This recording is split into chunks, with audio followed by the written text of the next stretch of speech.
Hey, welcome back, guys. In this video, we are doing computation of total income from your study material. Question number 1 we have already covered, so we will be going through the question number 2 onwards. चलिए दोस्तों, question number 2 को निकालते हैं और एक एक चीज़ों को ध्यान से पढ़ते हैं. क्वेश्चन नंबर 2 एक बहुत इंपॉर्टेंट क्वेश्चन है, पेपर में आता है और ये सारे क्वेश्चन जो यहाँ पे गिवन है एग्जाम्स के ही क्वेश्चन है, तो आपको ये अच्छे से करने हैं, बिना देखे करने हैं. यहाँ पर क्वेश्चन कहता है डॉक्टर निरंजना एक रेजिडेंट इंडिविजुअल हैं जिनकी एज 60 ईयर्स है, is running a clinic in Surat. हर income and expenditure account for the year ending 31 March 2021 is as under. Expenditure है, इनकम है, एक्सपेंडिचर है, इनकम है. तो आप खुद ही देख सकते हैं कि अगर कोई डॉक्टर होगा तो उसकी इनकम कहाँ से आएगी. कंसल्टेशन एंड मेडिकल चार्जेस से इनकम आएगी. इनकम टैक्स का रिफंड भी आ सकता है, उसमें अगर रिफंड आएगा तो कुछ ना कुछ इंटरेस्ट का पोर्शन भी आ सकता है. कुछ जो है आपकी डिविडेंड की इनकम आ सकती है जो आपने पीएनएल में डाल दी है. विनिंग फ्रॉम गेम शोज है जो टीवी से आपने कमाया था किसी शो में जाकर, वहाँ की इनकम है. और रेंटल इनकम भी है, यानी कि इनको जो भी इनकम आई है वो इन्होंने इनकम साइड पर शो करी है. पर जो हमारा इनकम टैक्स होता है उसमें 5 हेड्स बने हुए हैं, तो जो इनकम जिस हेड की है वो वहीं पर शो होनी चाहिए. आप भले यहाँ पर शो कर दें, हमें तो अलग अलग शो करनी पड़ेगी. सिमिलरली एक्सपेंडिचर की बात करें तो मेडिसिन कंज्यूम्ड, स्टाफ को सैलरी देनी होती है. उसके बाद जो है क्लिनिक में कुछ कंज्यूमेबल्स होते हैं, जैसे ग्लव्स होते हैं, ग्लव्स के साथ जो है सैनिटाइज़र होगा और भी कुछ चीज़ें होगी. रेंट पे भी कर रहे हैं ये, तो रेंट पेड का मतलब है हो सकता है इनका जो क्लिनिक है उसका रेंट जा रहा हो. एडमिनिस्ट्रेटिव एक्सपेंसेस भी इनके कुछ और खर्चे हो सकते हैं. साइंटिफिक रिसर्च एसोसिएशन को इन्होंने अमाउंट दी है वो भी यहाँ पर आ रही है. और नेट प्रॉफिट इनका ऐसे कुछ निकल कर आ रहा है 4,40,400 रुपीज़. जो एडिशनल नोट्स है उसमें कई बातें दे रखी है, जैसे कि रेंट जो आपने पे करा है उसमें 30,000 जो है आपने चेक से पे करा है towards rent of her for her residential house in Surat. तो अगर आप पर्सनल रेंटल दे रहे हैं तो डेफिनेटली वो पीएनएल में डेबिट नहीं होएगा. अभी आप देख सकते हैं कि पीएनएल में जो है 30,000 डेबिट करा है, यानी डेबिट ये साइड आती है, राइट साइड क्रेडिट होती है. तो डेबिट करा है इसका मतलब क्या हो गया कि आपने यहाँ पर ज़्यादा डाला है 30,000. यहाँ पर ज़्यादा डालने से क्या होगा, प्रॉफिट कम आएंगे. अगर ये मान लो यहाँ पर 60,000 होता, जो एक्चुअली में होना चाहिए, क्योंकि 30,000 तो आपका पर्सनल रेंटल है. पर्सनल एक्सपेंसेस बिजनेस में कभी नहीं आते हैं. आप अपने घर पर रहते हैं, रेंटल देते हैं, उसका कुछ नहीं होने वाला ट्रीटमेंट. इनकम टैक्स में कोई ट्रीटमेंट नहीं है उसका. 60,000 रुपीज़ ये होता तो क्या होता, ये 60,000 होता और ये 70,000 यहाँ पर हो जाता. नहीं, बताइए मुझे, जब ये 60,000 होता, मैं क्रेडिट साइड को ऐड करता, उसमें से सारा का सारा एक्सपेंस साइड को माइनस करता, तो बैलेंसिंग फिगर अब 30,000 ज़्यादा आती ना, क्योंकि खर्चे 30,000 से कम हो गए तो प्रॉफिट 30,000 से बढ़ जाते. ये तो कॉमन सेंस है. हमारा इनकम टैक्स कहता है कि आप इसी वाले प्रॉफिट को बेस बना लो, और अगर ये प्रॉफिट कम आ रहे हैं क्योंकि आपने कुछ पर्सनल एक्सपेंस डाल दिए या कुछ ऐसे खर्चे डाल दिए जो नहीं डालने थे, इसलिए कम आ रहे हैं, तो इन प्रॉफिट्स को आप बढ़ा दो.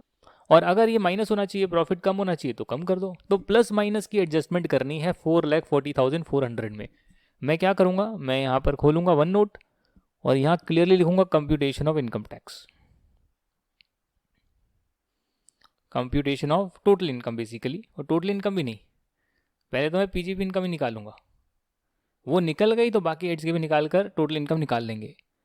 ये डेफिनेटली आपका प्रीवियस ईयर जो है आप 21-22 ले सकते हैं या 2021 ले सकते हैं, जो भी है आप मान लीजिए भैया 21, 22, 2021 जो भी आपका एप्लीकेबल है उसे एज्यूम कर लीजिए. पर्टिकुलर्स डालिएगा,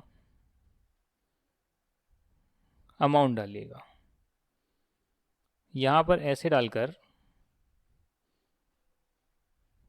डालकर लिखिएगा net profit as per income and expenditure account 4,40,400, 4,40,400.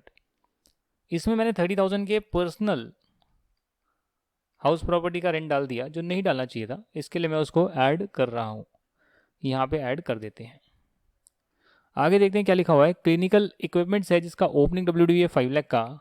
आपने कुछ और एक्वायर करा है चेक से 2 लाख रुपीज़ का, और ये एक्वायर करा है आपने 7 दिसंबर को, यानी कि 7 दिसंबर को कोई फिक्स्ड एसेट आया तो वहाँ से लेकर 31 मार्च जो नेक्स्ट आने वाला है वहाँ तक का जो पीरियड होगा वो आपका 180 डेज नहीं बनेगा. और क्योंकि 180 डेज नहीं बनेगा, इसके लिए आप इस पर 50% रेट पर डेप्रिसिएशन देंगे. 50% का मतलब ये नहीं है कि आप 2 लाख पर 50% लगाएंगे। 50% रेट का मतलब है कि जो भी क्लिनिकल इक्विपमेंट्स पर रेट होती है उस रेट को 50% आप कर देंगे। क्या आपको मालूम है कि क्लिनिकल इक्विपमेंट्स में क्या रेट होती है? मुझे बताइए। 15% की रेट होती है जी, और उस रेट को 50% से मल्टीप्लाई कर देंगे तो 7.5% रेट हो जाएगी। किस पर? 2 लाख रुपए पर, जो पुट टू यूज़ पहले साल में 180 डेज नहीं थे। एक बार पुट टू यूज़ हो गए तो जब नेक्स्ट ईयर शुरू होगा तो डेफिनेटली नेक्स्ट ईयर तो पूरा ही 12 महीने के लिए पुट टू यूज़ रहेगा। जैसे ये ओपनिंग WDVR है, ये जब पहले कभी खरीदा होगा तब इसका पुट टू यूज़ देखा होगा, अब तो पूरी रेट पर डेप्रिसिएशन लगेगा। 15% की रेट है, 15% पर लगेगा, और ये 15% मल्टीप्लाई बाय 50%, यानी कि 15% से मल्टीप्लाई कर कर उसको आधा कर दिया, 7.5% पे जो है यहाँ पर लगेगा।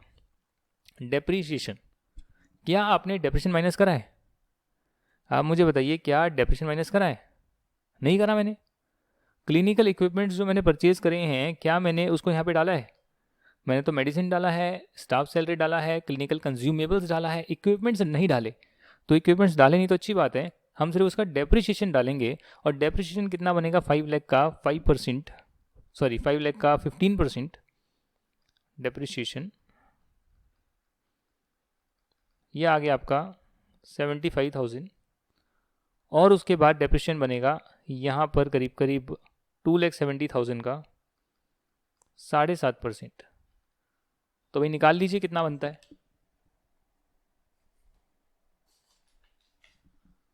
निकाल लीजिए कितना बनता है। कैलकुलेटर जरा मुझे यूज़ करना पड़ेगा, बिना कैलकुलेटर के भी करने की कोशिश करता हूँ, थोड़ा सा कॉम्प्लेक्स हो रहा है। कैलसी ओपन कर लेता हूँ। देखो 2,70,000 का मुझे निकालना है कितना, बताइए कितना? 7.5%, 7.5%, तो 20,250 आ रहा है। कैसे निकाला मैंने? 7.5% क्या होता है? 7.5% का मतलब है 7.5 डिवाइडेड बाय 100, इसका मतलब है 0.075। इसका मतलब ये भी है कि अगर मैं इसको परसेंटेज में लिखना चाहता हूँ तो मैं 7.5% लिख सकता हूँ। तो मैंने ये कैलकुलेट कर दिया है। अगर मैं यहाँ पर ऐड करूँ डेप्रिसिएशन तो मेरा डेप्रिसिएशन निकल कर आ रहा है 95,250। आगे बढ़ते हैं, देखते हैं क्या क्या और लिखा हुआ है। सबसे पहले एडजस्टमेंट से ही हमेशा शुरू करना चाहिए। जो रेंट आपने रिसीव करा है वो आपका यहाँ का रेंट है ही नहीं। वो आपका रेंट जो रिसीव हुआ है, मतलब वो आप बिजनेस तो करते नहीं हो रेंट रिसीव करने का, वो तो आपने एक्स्ट्रा रिसीव कर लिया, कोई प्रॉपर्टी आपकी होती होगी।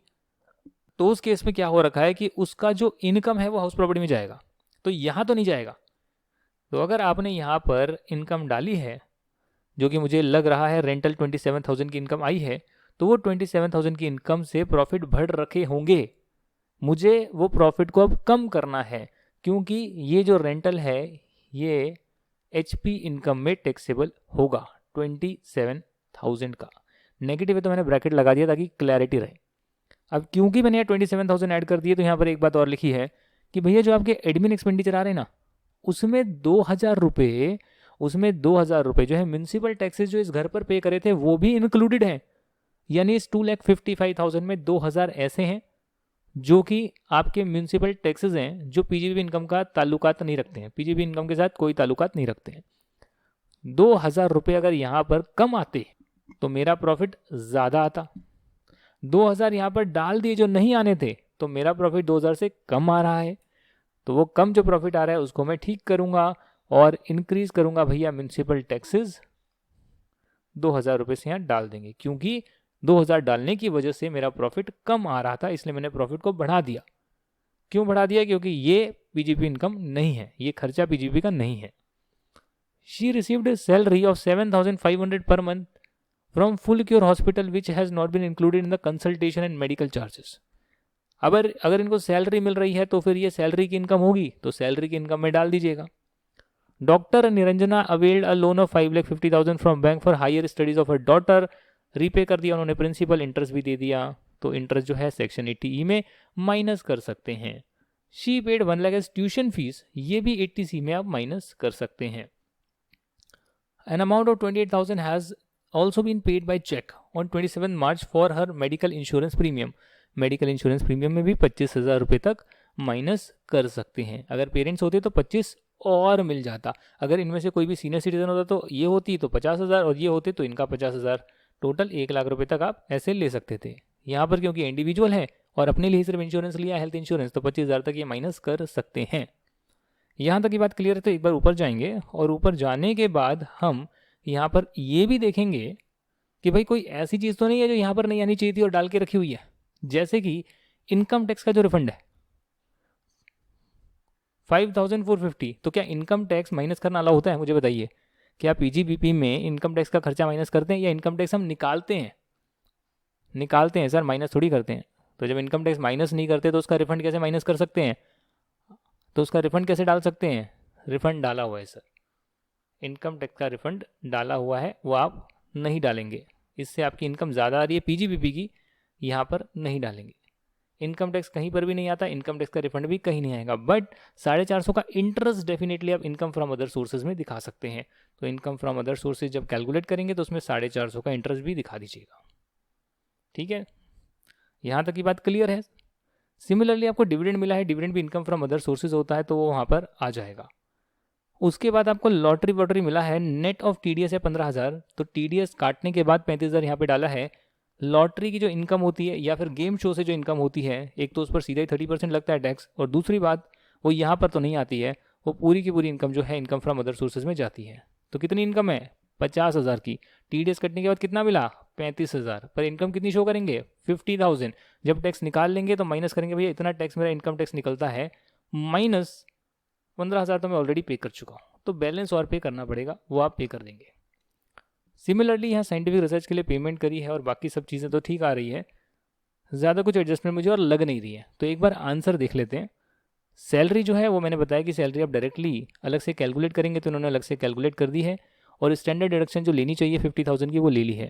सिमिलरली हाउस प्रॉपर्टी की जो इनकम है 27,000 की, जो कि हमने यहाँ पर तो एडजस्टमेंट कर दिया पीजीबी में, पर अब हाउस प्रॉपर्टी की इनकम में भी तो निकालेंगे ना, तो उसमें से आप म्यूनसिपल टैक्सेस माइनस करेंगे और फिर 30% की स्टैंडर्ड डिडक्शन लेंगे। इंटरेस्ट की डिटेल गिवन नहीं है, तो यही आपकी हाउस प्रॉपर्टी की इनकम मान ली जाएगी। अब यहाँ है इनकम फ्रॉम प्रोफेशन 4,40,400, इसमें आपने 27,000 जोड़ दिए।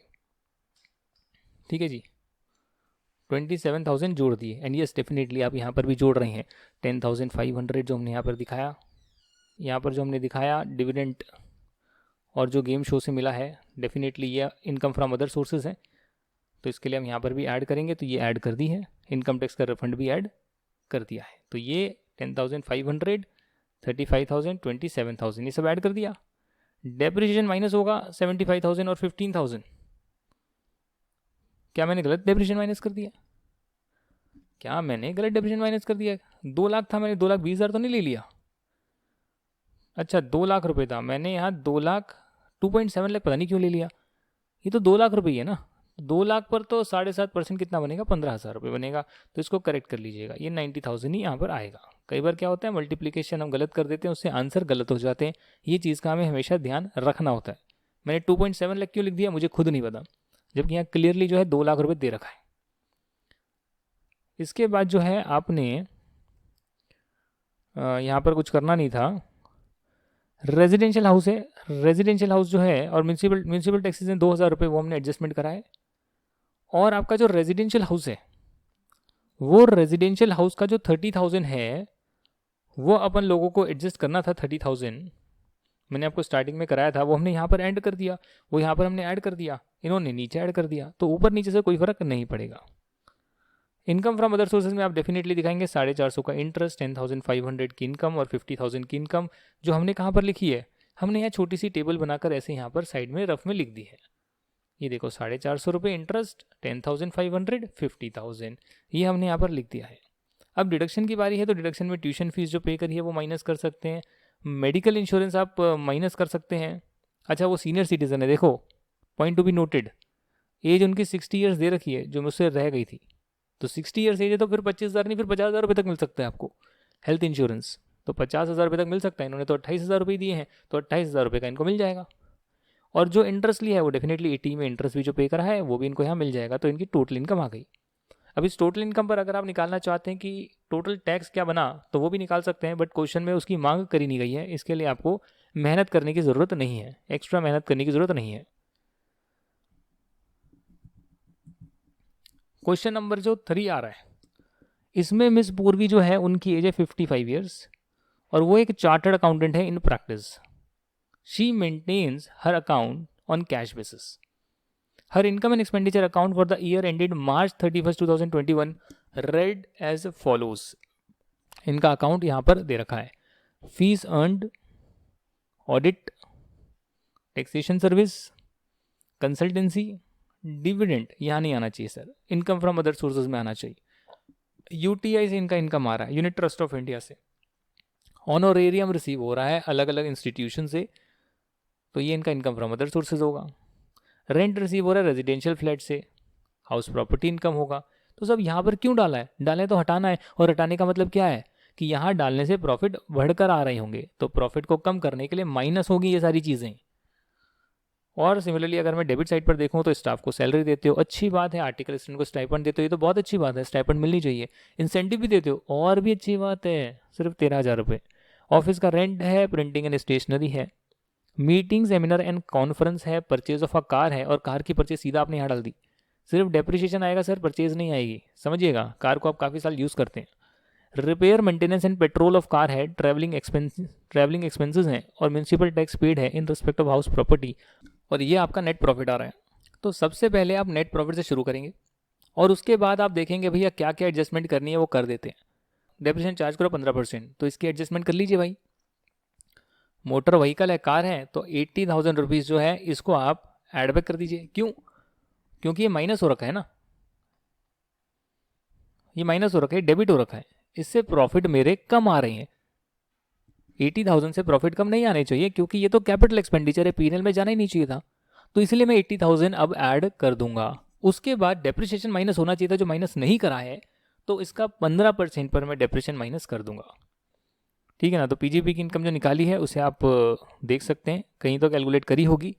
ये देखिए इन्होंने क्या करा है, स्टार्ट करा है नेट प्रॉफिट से, और इसमें इन्होंने 80,000 तो ऐड कर दिया, और उसके बाद जो 80,000 पर डेप्रिसिएशन बनता है 15% के रेट पर, वो इन्होंने यहाँ माइनस कर दिया। तो ये दो एडजस्टमेंट तो मेरी हो गई। बाकी कैसे होती है आओ देखते हैं, एक एक कर नीचे बढ़ते हैं। Value of benefit receive from clients during the course of profession, वो है 10,500। ये 10,500 के बेनिफिट आपको मिले हैं बिजनेस के दौरान, पर इसको आपने पीजीपीपी की इनकम में नहीं दिखाया। जो बनाया है इनकम एक्सपेंडिचर, जो पीएनएल बनाया है उसमें नहीं दिखाया। तो नहीं दिखाया तो आप दिखाएंगे, हम दिखाएंगे। कहाँ दिखाएंगे ये इनकम? ये इनकम हम यहाँ पर दिखाएंगे।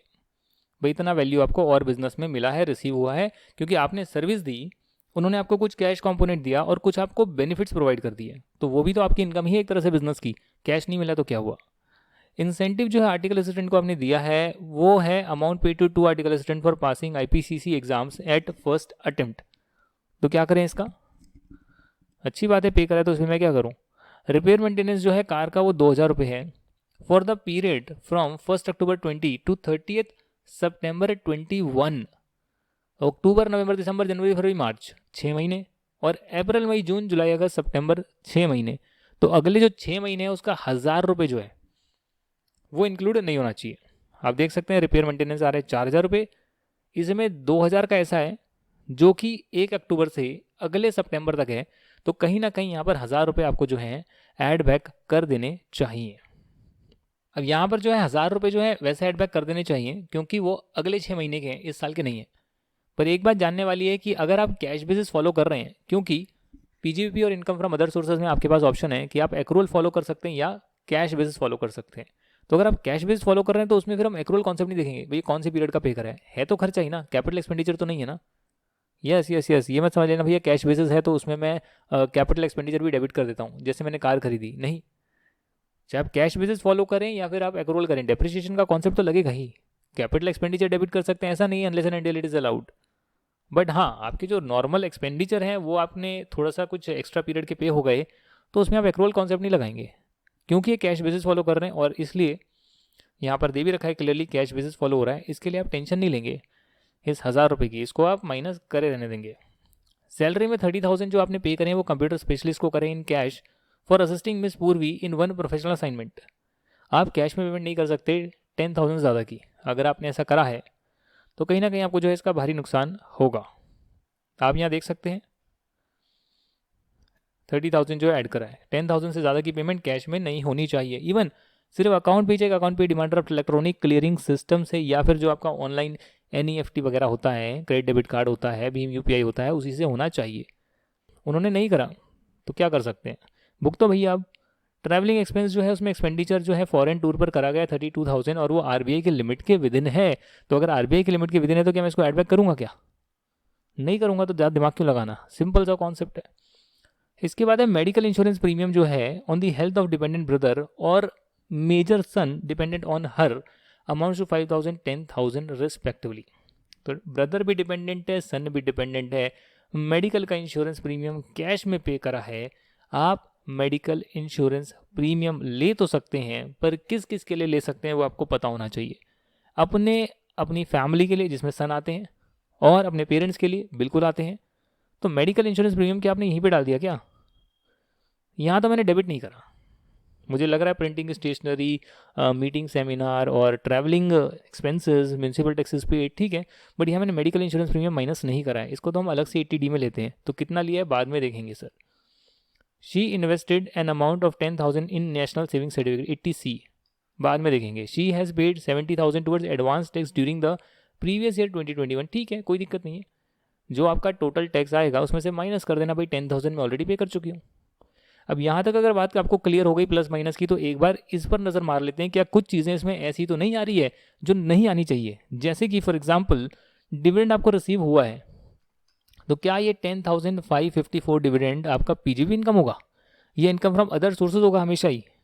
जी हमेशा इनकम फ्रॉम अदर सोर्सेज होगा, भले आपका बिजनेस खरीदने बेचने का क्यों नहीं है। तो 10,524 आप यहाँ पर लेस कर देंगे, क्योंकि आपने इसको अपनी इनकम में डाला है, इनकम ज़्यादा आ रही है, प्रॉफिट ज़्यादा आ रहे हैं, कम कर देंगे सर। बिजनेस के प्रॉफिट इतने से कम होंगे, but on the other hand income from other sources में ऐड हो जाएगा। इनकम फ्रॉम अदर सोर्सेज अगर आपने कैलकुलेट करा वहाँ पर ऐड हो जाएगा, क्योंकि ये वहाँ की इनकम है, दूसरे हेड की इनकम है ये। इसके बाद अगर आप यहाँ देखेंगे तो पाएंगे कि इससे थोड़ा सा अगर मैं नीचे जाता हूँ, इससे नीचे जाता हूँ, तो यहाँ पर आप पाएंगे कि भैया यूनिट ट्रस्ट ऑफ इंडिया से भी इनकम आ रही है 7,600 रुपीज़ की। ये भी जो इनकम है ये मेरी बिजनेस की इनकम नहीं हो सकती, ये इनकम भी मेरी इनकम फ्रॉम अदर सोर्सेज की इनकम है। इसलिए मैं यहाँ पर माइनस कर दूंगा 7,600 लेस, यहाँ पर लिखा हुआ है, आप चाहें तो ब्रैकेट भी डाल सकते थे, आपकी मर्जी होती है। 7,600 में नीचे ऐड कर दूंगा sir, income from other sources में ऐड कर दूंगा। अब जो है यहाँ पर लिखा हुआ है ऑनोरेरियम, ये 15,800 भी मेरी बिजनेस की इनकम नहीं है, क्योंकि ऑनोरेरियम आपको पार्ट टाइम काम से मिलता है जो आप ऐसे ही कर लेते हैं, ये आपका बिजनेस नहीं होता है। इसके लिए 15,800 भी यहाँ पर हटाया जाएगा, माइनस किया जाएगा, क्योंकि आपने इनकम शो करा हुआ है और उसको इनकम फ्रॉम अदर सोर्सेज में ऐड किया जाएगा। ऐसे कर आपने जो है इसमें से आपने दोबारा से पूरी नज़र मारी, क्रेडिट साइड पर मारी। यहाँ रेंट रिसीव्ड भी है रेजिडेंशियल फ्लैट का 85,600, ये 85,600 भी आपकी इनकम से हटना चाहिए, क्योंकि ये आपका बिजनेस का इनकम नहीं है बल्कि हाउस प्रॉपर्टी की इनकम है। हाउस प्रॉपर्टी की इनकम आपकी 85,600 नहीं होगी, ये तो रेंट रिसीव्ड है। हाउस प्रॉपर्टी की इनकम में तो आपको निकालना पड़ेगा कि भैया 85,600 अगर ये है और म्यूनसिपल टैक्सेस 3,000 पे करें हैं, तो नेट एनुअल वैल्यू कितना आएगा और उससे जो है 30% माइनस करके मेरी हाउस प्रॉपर्टी की इनकम कितनी आएगी, ये आपको निकालना पड़ेगा। ठीक है ना सर, ये हुआ मैंने क्रेडिट साइड देखी। अब मैं देखता हूँ डेबिट साइड। डेबिट साइड जो है उसमें स्टाफ की सैलरी इसमें दिक्कत नहीं, आर्टिकल असिस्टेंट को स्टाइपेंड है, इंसेंटिव है, ऑफिस का रेंट है, प्रिंटिंग स्टेशनरी है, मीटिंग सेमिनार की खर्चे हैं। कार को मैंने पहले ही जो है यहाँ पर ऐड कर दिया, क्योंकि भैया वो तो कैपिटल एक्सपेंडिचर था, माइनस करना अलाउड नहीं था। म्यूनसिपल टैक्सेस आपने 3,000 के पे करे हैं जो कि आपके पर्सनल हाउस प्रॉपर्टी के लिए हैं, तो वो आप यहाँ माइनस नहीं कर सकते। पर्सनल हाउस की इनकम भी आप PGB नहीं डाल सकते, उसका खर्चा भी नहीं डाल सकते। तो इनकम जैसे मैंने हटाई वैसे मैं खर्चा भी हटाऊंगा। यहाँ पर 3,000 डालने की वजह से मेरे प्रॉफिट कम हो रहे हैं 3,000 से, इसलिए मैं 3,000 को ऐड बैक करूँगा 3,000 को ऐड बैक करूँगा, क्योंकि ये मेरे पर्सनल रेजिडेंशियल हाउस का म्यूनसिपल टैक्स है जो PGB में डाल रखा था, PNL में डाल रखा था, इनकम एक्सपेंडिचर में डाल रखा था, ऐड बैक कर दिया। तो ऐड बैक कर दिया, जो चीज़ माइनस होनी थी माइनस कर दी है, और ऐसे मेरी PGB की इनकम आ गई है। हाउस प्रॉपर्टी की इनकम भी निकाल दी, PGB की मैंने निकाल दी है, इनकम फ्रॉम अदर सोर्सेज भी निकाल दी है, और जो डिडक्शन है वो भी यहाँ निकाल दी है। जो 80D है उसकी डिडक्शन नहीं मिली है क्योंकि आपने कैश में पेमेंट करी है, इसके लिए नोट भी आ रहा है। अगर आप यहाँ देखेंगे तो इसमें दो चीज़ें हैं, एक तो कैश में पेमेंट करी हुई है, दूसरा फैमिली की डेफिनेशन में कौन आता है। फैमिली की डेफिनेशन में मेजर सन आता है, डिपेंडेंट भी है, पर कैश में पेमेंट कर दी इसलिए वो भी अलाउ नहीं होगा। तो ऐसे पूरी रीजनिंग लिख कर आएंगे, क्योंकि बहुत सारे सेक्शन होते हैं और बहुत सारे सेक्शन में बहुत सारे प्रोविजन होते हैं। हो सकता है कि एक सेक्शन में अगर 5 प्रोविजन है, 5 बातें जिसमें से 3 या 4 कंप्लाई हो रही है बट एक नहीं हो रही, जिस वजह से आप डिडक्शन को अलाउ नहीं करेंगे, तो आपको क्लियरली मेंशन कर आने कि भाई इसलिए जो है हम अलाउ नहीं कर रहे हैं। इससे जो है आपका क्लैरिटी ऑफ थॉट ये दर्शाता है और एग्जामिनर आपको अच्छे नंबर देगा। क्वेश्चन नंबर 4 भी डिस्कस करना है, और उसको स्टार्ट करने से पहले यार मैं एक डिक्लेरेशन देना चाहता हूँ, क्योंकि I am fed up with doing lots and lots of question and answers. What I realize over a period of time is that if we give a clear-cut presentation with some sample question and answers in detail to our students, they will be able to pass the examinations. Further, it requires their effort to try different questions from their side and to understand it. If their concepts are clear, only then they will be able to prove themselves that they understood the concept clearly. So what I am going to do from next batch?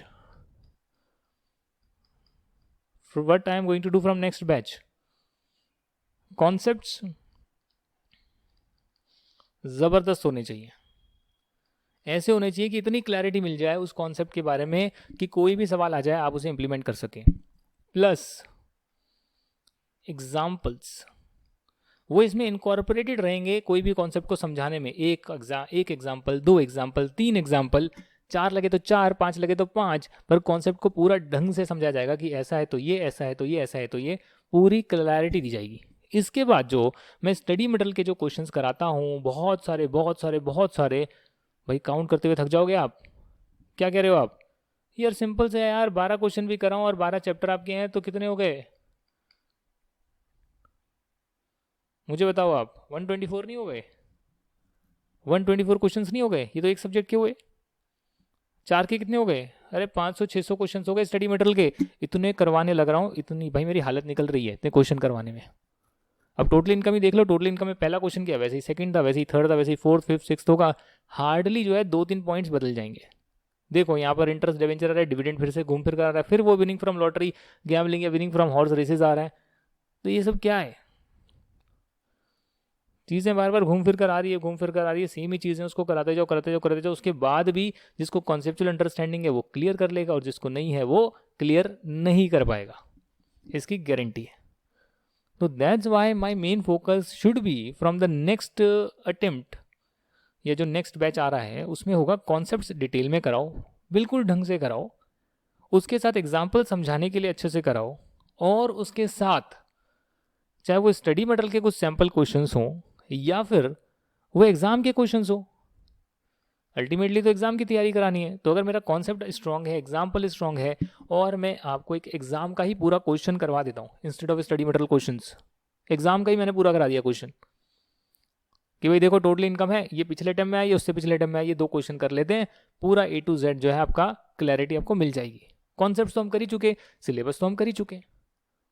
Even cost accounting हो गया, cost accounting में आपको कराया material costing, उसमें एक एक concept कराया, उसके एग्जाम्पल्स करा दिए, तो एक सैम्पल एग्जाम्पल हो गया, क्लैरिटी मिल गई, डिटेल डिस्कशन हो गया। उसके बाद सीधा एग्जाम का क्वेश्चन निकाला, और एग्जाम का क्वेश्चन निकाल कर आपको पूरा मटेरियल कॉस्टिंग का, भाई देखो इकोनॉमिक ऑर्डर क्वांटिटी का एक क्वेश्चन कर लिया, एक लेवल्स जो होते हैं इन्वेंट्री की उसका कर लिया, स्टॉक आउट कॉस्ट निकालनी है उसका कर लिया, या जो फीफो लीफो पर बनाना है उसका क्वेश्चन क्लास सीधा ही एग्जाम क्वेश्चन करा दिए, भाई एग्जाम में आया था। तो स्टडी मटेरियल की ऐसी की तैसी कर देंगे फिर हम कि भाई अपने कॉन्सेप्ट सीखो, अपने जो है सारे एग्जाम्पल्स करो, और सीधा ही एग्जाम में जो आए ना वही करा दो, और स्टडी मटेरियल जो है आप पढ़ते जाओ, फिर अपना वो आपका होमवर्क हो जाएगा। क्योंकि भाई 600 क्वेश्चन कराए हैं, 700 क्वेश्चन कराए, भाई थक गए मैं क्वेश्चन आंसर्स करा कर। हाँ जी, तो ये तो रहेगा, जितना मैंने ऑलरेडी करा दिया वो तो रहेगा, बट नेक्स्ट बैच से जो है ऐसा नहीं होएगा। नेक्स्ट बैच से जो है हम सिर्फ कॉन्सेप्ट्स करेंगे और एग्जाम के क्वेश्चंस करेंगे। अब क्वेश्चन नंबर 4 यहाँ पर आ रहा है। क्वेश्चन नंबर 4 के बाद हम आपसे थोड़ा सा विदा लेंगे आज के क्लास से, और क्वेश्चन नंबर 5 से जो है इवन मैं करवा ही नहीं रहा, मैं क्वेश्चन नंबर 4 करा ही नहीं रहा आपको, मैं डिस्कस कर रहा हूँ आपके साथ। चलो आप इसको खुद सॉल्व करिएगा एक बार, चलो फटाफट से डिस्कस कर लेते हैं। मिस्टर वाई जो है उनका खुद का बिजनेस है। Analyse his trading P&L account for the year ended 31 मार्च 21, जिनका 22 है 23 है, वो उसको ईयर को ऐड ऑन कर लेना भाई। नेट प्रॉफिट जो है 11,20,000 है। The following incomes were credited in the profit and loss account, जिसमें डिविडेंड की इनकम आ रही है UTI से, इंटरेस्ट जो है वो भी आ रहा है डिवेंचर का, इनकम फ्रॉम अदर सोर्सेज में जाएगा, और विनिंग फ्रॉम हॉर्स रेसेज आ रहा है। It was found that some stock were omitted to be included. Opening stock में अगर 8,000 नहीं डाले तो डालते तो क्या होता, डालते तो प्रॉफिट कम आता, तो माइनस कर लो। और क्लोजिंग स्टॉक में 12,000 नहीं डाले, डालते तो क्या होता, 12,000 से प्रॉफिट ज़्यादा आता, तो इसको प्लस कर लो। सर ज़्यादा कैसे आता, अरे भैया क्लोजिंग स्टॉक कहाँ डालते हो, क्रेडिट साइड पे डालते हो ना। 12,000 नहीं डाले, अगर 12,000 डालते क्रेडिट बढ़ जाता, क्रेडिट बढ़ता तो प्रॉफिट ज़्यादा आता। और जिनको ये भी नहीं पता, 11वीं क्लास में जाओ, दोबारा से पढ़कर आओ, 11th स्टैंडर्ड में जाकर पढ़कर आओ अकाउंटेंसी क्या होती है, फिर आपको जो है चीज़ें समझ में आएगी। 1 लाख रुपीज़ जो है वो डेबिट कर दिया P&L में, being contribution to university approved and notified under section 35(1)(2। कोई बात नहीं सर, कर दो। सैलरी जो है इंक्लूड करता है 20,000 paid to his brother which is unreasonable to the extent of 2,500 की सैलरी ज़्यादा पे करती है भैया, P&L में ऐड कर दो, प्रॉफिट को बढ़ा दो, खर्चे ज़्यादा डाल दिए, ऐड बैक वापस कर दो। Advertisement expenditure include 15 gift packets of dry fruits costing ₹1,000 पर packet presented two important customers. तो क्या करें, एडवर्टाइजिंग एक्सपेंडिचर अगर आपने करा है तो कर सकते हो क्या, इसमें कोई नुकसान है क्या, ऐड करने में नुकसान है क्या, बिजनेस करोगे तो ऐड नहीं करोगे। टोटल एक्सपेंसेस जो हैं आपके वो हैं 78,000, जिसमें बिजनेस और पर्सनल दोनों के लिए यूज़ करते हो। 3/4 जो है बिजनेस के लिए आपने यूज़ करी है, तो भैया इसका 3/4 डालो ना, और जो इसका 1/4 आता है यानी आधे का आधा, उसे वापस ऐड बैक कर दो, अलाउड नहीं होएगा। मिसलिनियस एक्सपेंस है 30,000, एन कंपनी को कैश में दिए हैं, एन कंपनी को कैश में दिए हैं, कर दो भैया। ट्रांसपोर्टर को 35,000 तक कैश आप दे सकते हो, सरकार ने अलाउ करा हुआ है इनकम टैक्स के पर्सपेक्टिव से। डेप्रिशन आपने 55,000 का जो है P&L में डेबिट करा है, इसको ऐड कर लेना, और जो डेप्रिशन एक्चुअली में अलाउ होना चाहिए उसे माइनस कर लेना, ठीक है ना, क्योंकि आप कई बार डेप्रिशन गलत माइनस करते हैं, अकाउंटिंग का माइनस कर देते हैं, हमें जो है इनकम टैक्स में अलग डेप्रिशन जो है कैलकुलेट करना होता है। 10,000 की आपने ड्राइंग्स करी है, पैसा आपने बिजनेस से निकाला है, ये आपका खर्चा कहाँ से हो गया सर, जब प्रॉफिट आ गया, इनकम आ गई, उसके बाद बचा वो सब ले लो, उसमें क्या दिक्कत है। बट ऐसे अपनी ड्राइंग को माइनस नहीं कर सकते। You can not take salary from your own business if it is sole proprietorship firm. Company होती तो कर सकते थे, कोई दिक्कत नहीं होती। अब यहाँ पर अगर आप देखेंगे तो क्या किया इन्होंने जो है 11,20,000 को बेस बनाया, इसमें कुछ प्लस माइनस की एडजस्टमेंट लगाई, जैसे ब्रदर को 2,500 की सैलरी एक्सेस दी तो उसको ऐड कर दिया, मोटर कार के एक्सपेंस 1/4 ऐड कर दिए, डेप्रिशन जो अलाउ करा हुआ है वो ऐड कर दिया, और जो एक्चुअल में अलाउ होना चाहिए उसको माइनस कर दिया। ये देखिए, ठीक है ना, ये एडजस्टमेंट भी हो गई। ड्राइंग्स जो है अलाउड नहीं होती, आपने क्यों माइनस कर दी, उसको भी ऐड बैक कर दिया। सर पर्सनल होती है ना, आपने पर्सनल काम के लिए पैसे निकाले, उसको ड्राइंग बोलते हैं। क्या बिजनेस में आप पर्सनल काम के लिए पैसे निकाल सकते हैं? No. NSE, investment in NSE, क्या NSE आपने यहाँ डाला है? ऐसा मान के चला है कि जो भी आइटम्स दिए हैं उसको P&L में आपने डाल के रखा हुआ है, तो 15,000 को P&L में नहीं डालना है, 80C में डालना है। अगर P&L में माइनस कर दिया तो यहाँ ऐड बैक कर देंगे। सिमिलरली स्टॉक की बात करी जा रही है तो क्लोजिंग स्टॉक को आपने ऐड करा जैसे मैंने बताया था, और ओपनिंग स्टॉक को माइनस करा, क्योंकि भैया नहीं किया था ना आपने, डाला ही नहीं था। तो ओपनिंग स्टॉक को डालेंगे तो क्या होगा और क्लोजिंग स्टॉक को डालेंगे तो क्या होगा, हमने डिस्कस अभी किया था थोड़े टाइम पहले। इसके अलावा यूनिट ट्रस्ट ऑफ इंडिया और डिवेंचर्स और हॉर्स रेस की जो इनकम है, ये सब आपने यहाँ पर ऐड कर दी, क्योंकि देखा जाए तो हॉर्स रेस का बिजनेस तो कर सकते हैं, बट यहाँ बिजनेस नहीं कर रहे, एक ओकेशनल इनकम ही जनरेट हुई है, इसलिए ये भी इनकम फ्रॉम अदर सोर्सेज मान ली गई। UTA से जो इंटरेस्ट आता है और जो डिवेंचर का इंटरेस्ट है वो तो इनकम फ्रॉम अदर सोर्सेज था ही था। हॉर्स रेसेस का बिजनेस जरूर हो सकता था, बट ये विनिंग फ्रॉम हॉर्स रेसेस है instead of maintenance of horse races. दो चीज़ों में फ़र्क है। देखिए, विनिंग फ्रॉम हॉर्स रेस का मतलब है कि जो घोड़ों की रेस होती है उसमें पैसा लगाया और जीत गए, जैसे लॉटरी लगाते हैं, लॉटरी की इनकम आती है, तो इनकम फ्रॉम अदर सोर्सेज में ही टैक्सेबल होती है। ऐसे कर आपने आंसर कर दिया और नीचे जो है अपनी एक्सप्लेनेशन लिख दी सेक्शन नंबर डाल के, काम खत्म, पैसा हजम। इनकम फ्रॉम अदर सोर्सेज में दिखा दिया कि भैया ये इनकम फ्रॉम अदर सोर्सेज होगी, और टोटल इनकम निकालनी है तो वो भी निकाल सकते हो, टैक्स निकालना है तो वो भी कैलकुलेट कर सकते हो, जो हमारा इंट्रोडक्शन का चैप्टर है उसके बेसिस पर। क्वेश्चन नंबर 5 जो है उसमें बलम मुर्गन furnish the following information. 2021 textile business से आता है इनका इनकम 1,35,000 लॉस आता है, हाउस प्रॉपर्टी का भी लॉस आता है, लॉटरी से भी इनकम आता है, बट लॉटरी की इनकम को आप कहीं से किसी लॉस के साथ एडजस्ट नहीं कर सकते, सीधा आप 30% दे देना भैया टैक्स। स्पेकुलेशन बिजनेस की इनकम आती है, सैलरी की इनकम आती है, कंप्यूटेड लिखा है 50,000 माइनस कर कैलकुलेट कर निकाला है। LTCG की इनकम आती है 70,000 रुपीज़ की इनकम आती है। अब जो यहाँ पर 70,000 की LTCG की इनकम दे रखी है, कई लोग कहेंगे सर LTCG तो 1 लाख तक टैक्सेबल नहीं होता है। अब आपको नहीं पता भैया कि ये LTCG 112A वाला है क्या। 112A वाला 1 लाख तक टैक्सेबल नहीं होता, और उसमें भी एजम्पशन ले सकते हैं कि भाई 1 लाख माइनस कर इनकम निकाल कर दी होगी, एग्जाम्शन के बाद दी होगी, तो एजम्पशन अपनी लिख कर आएंगे, जैसा बुक में करा हुआ है वैसा ही मानेंगे। फिलहाल तो 112 सेक्शन की इनकम है, 70,000 LTCG। आपको क्या करना है, कुछ नहीं करना सर, सैलरी की इनकम है, हाउस प्रॉपर्टी का लॉस है, एडजस्ट होगा, हो जाएगा सर। अगर हाउस प्रॉपर्टी की दूसरी इनकम होती है तो पहले हाउस प्रॉपर्टी की दूसरी इनकम के साथ एडजस्ट करता, वो नहीं है, इंटरहेड नहीं हो सकता तो इंटरहेड कर दिया। सिमिलरली स्पेकुलेशन बिजनेस की इनकम है, स्पेकुलेशन बिजनेस का लॉस सिर्फ स्पेकुलेशन बिजनेस की इनकम के साथ एडजस्ट हो सकता है, पर और कोई लॉस है वो तो स्पेकुलेशन बिजनेस की इनकम के साथ एडजस्ट हो ही सकता है। अगर इसका लॉस होता तो मैं सिर्फ इसकी इनकम के साथ ही एडजस्ट करता। सिमिलरली जो है लॉन्ग टर्म कैपिटल गेन तो है 70,000 का, इसके साथ क्या बिजनेस का लॉस एडजस्ट हो सकता है? बिल्कुल हो सकता है। बिजनेस का लॉस सैलरी की इनकम के अलावा कहीं भी एडजस्ट हो सकता है, तो एडजस्ट कर लिया। पर अगर मेरा लॉन्ग टर्म कैपिटल लॉस होता तो वो सिर्फ लॉन्ग टर्म कैपिटल गेन के साथ ही एडजस्ट होता। तो यहाँ मैंने सब एडजस्टमेंट कर ली है और इसके बाद मेरी लॉटरी की इनकम वगैरह आ गई है और ये टोटल इनकम मैंने निकाल ली है। टोटल इनकम के बाद मैं निकालूंगा अपनी टैक्स लाइबिलिटी। तो टैक्स लाइबिलिटी में 30% तो सीधे लॉटरी इनकम पर निकाल लिया और इसके अलावा तो 2.5 लाख तक इनकम बनी नहीं, तो क्या टैक्स बनेगा, तो कोई दिक्कत यहाँ नहीं आएगी। ये आपका टोटल टैक्स लाइबिलिटी आ गई है। क्वेश्चन नंबर 6, क्वेश्चन नंबर 7 और इसके बाद के जो क्वेश्चन आंसर्स हैं वो भी हम करेंगे 6, 7, 8 और 9, 10, 11 सारी चीज़ें करेंगे हम। 2 क्लासेस की और बनेगी, इसमें आपके सारे क्वेश्चन आंसर्स को डिस्कस हम करेंगे। तो होपफुली जो है मुझे लगता है कि कल आपका computation of total income complete हो जाएगा। तब तक आप वेट करिए और इन्जॉय करिए। Thank you very much. जय हिंद एंड बाय बाय।